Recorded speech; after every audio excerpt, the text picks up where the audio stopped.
Hello' everyone, আপোনালোক সকলোকে মোৰ চেনেলত স্বাগতম জনাইছোঁ। আজি মই বাসমতী চাউলৰ এগ পোলাও বনাই দেখুৱাম, গতিকে ভিডিঅ'টো শেষলৈকে চাব। মোৰ লগত দুটা বেলেগ বেলেগ ব্ৰেণ্ডৰ বাসমতী চাউলৰ পেকেট আছে, খাবলৈ পিছে একেই হয়। ইয়াৰে মই 500 গ্ৰামৰ এটা পেকেট খুলি প্ৰথমে ভালকৈ ধুই ল'ম। সিজাই লোৱা কণী আৰু আলুকেইটাৰ বাকলি গুচাই দুফালকৈ কাটি ল'ম।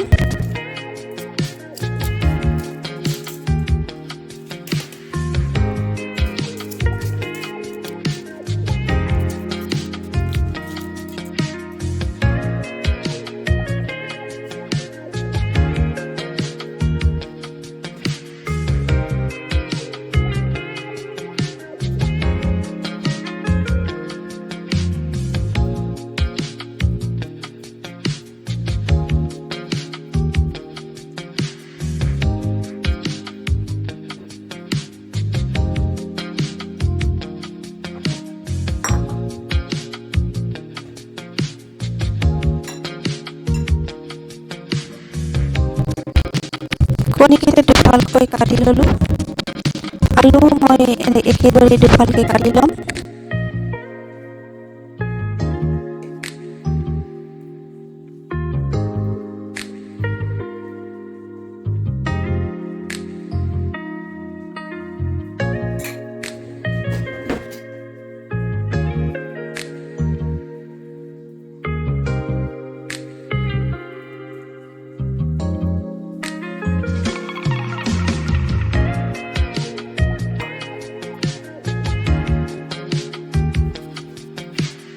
ইয়াৰ পিছত নিমখ হালধি সানি আলু আৰু কণীখিনি মই বেলেগে বেলেগে হাই ফ্লেমত ঘিউত ভাজি ল'ম।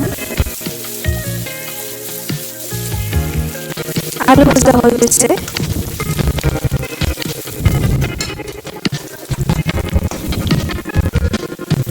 ঠিক একেদৰে কণীখিনিও মই ভাজি ল'ম।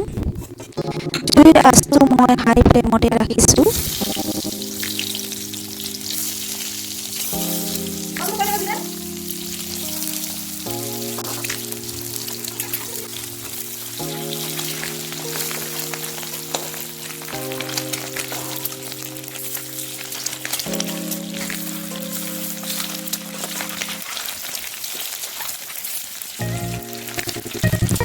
কণী ভজা হৈ গ'লে সেই তেলতে মই আৰু অকণমান ঘি দি ইয়াত অকণমান চেনি দি দিম কালাৰৰ কাৰণে, যাতে দেখিবলৈ ভাল হয়। ইয়াৰ পিছত মই গৰম মছলাৰ ভিতৰত তেজপাত, ডালচেনি, লং ইলাচি দি পেলাই মই অকণমান চেনিখিনি গলি ৰংচোৱা হ'বলৈ দিম। ইয়াৰ পিছত চাউলখিনি দি মই চাউলখিনি তেতিয়ালৈকে ভাজিম যেতিয়ালৈকে নেকি অলপ কৰকৰীয়া হৈ নাযায়, আৰু চাউলখিনি মিডিয়াম আঁচত ভাজিব লাগিব।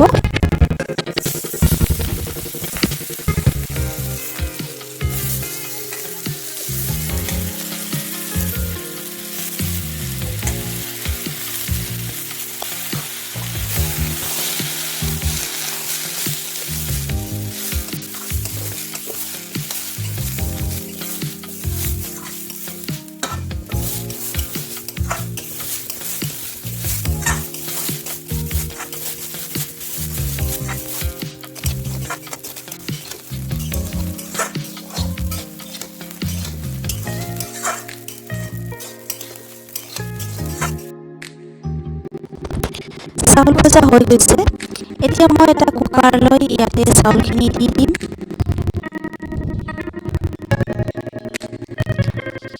আৰু ইয়াত মই গৰম পানী দিম, আৰু পানীৰ পৰিমাণটো চাউলতকৈ আধা ইঞ্চি ওপৰত থাকিব লাগিব।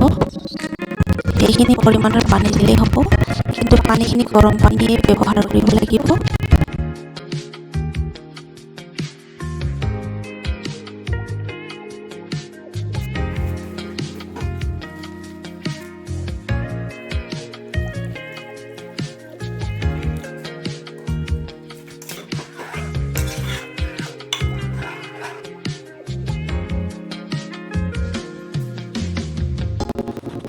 ইয়াত মই চাহ চামুচেৰে আধা চামুচ নিমখ দিলোঁ আৰু টেবুল চামুচেৰে 2 চামুচ মই চেনি দিলোঁ আৰু দিলোঁ অকণমান ঘি।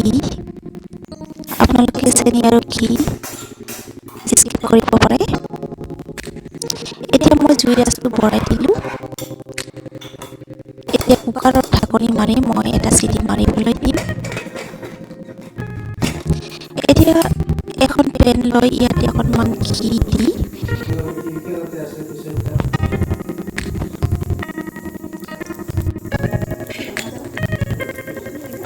কাটি লোৱা 2টা পিঁয়াজ মই ভাজি ল'ম। মই জুইৰ আঁচটো কমাই দিলোঁ। পিঁয়াজখিনি মিডিয়াম আঁচতে ভাজিব লাগিব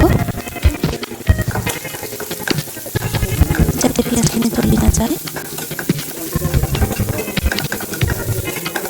এতিয়া পিঁয়াজ ভজা হৈ গৈছে।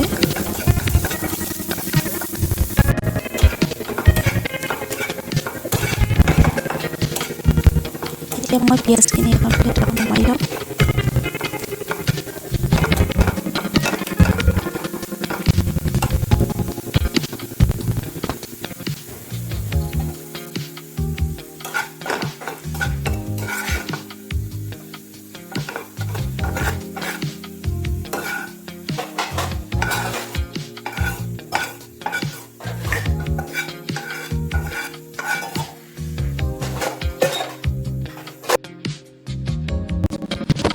এতিয়া সেই পেনতে মই পোলাওখিনি পৰিৱেশন কৰি দেখুৱাম।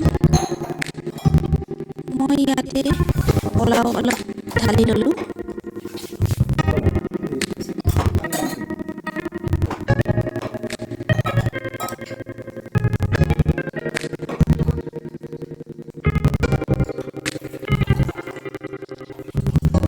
পেনখনত মই পোলাও ঢালি ল'লোঁ। ইয়াতে ভাজি লোৱা কণী আৰু আলু মই দি দিম।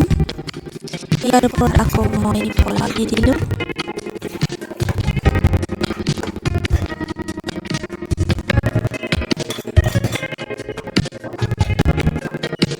এতিয়া বাকী থকা কণী আৰু আলু ভজাখিনি মই ওপৰত দি দিম।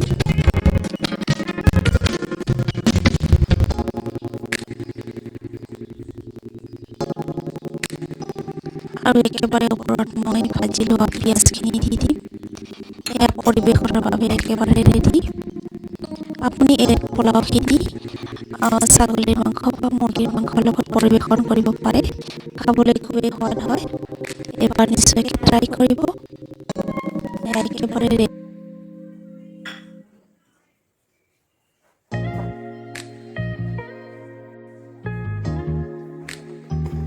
ভিডিঅ'টো শেষলৈকে চোৱাৰ বাবে বহুত বহুত ধন্যবাদ। আৰু যদি ভাল লাগে লাইক কৰিব, কমেণ্ট কৰিব, শ্বেয়াৰ কৰিব আৰু ছাবস্ক্ৰাইব কৰিবলৈ নিশ্চয়কৈ নাপাহৰিব।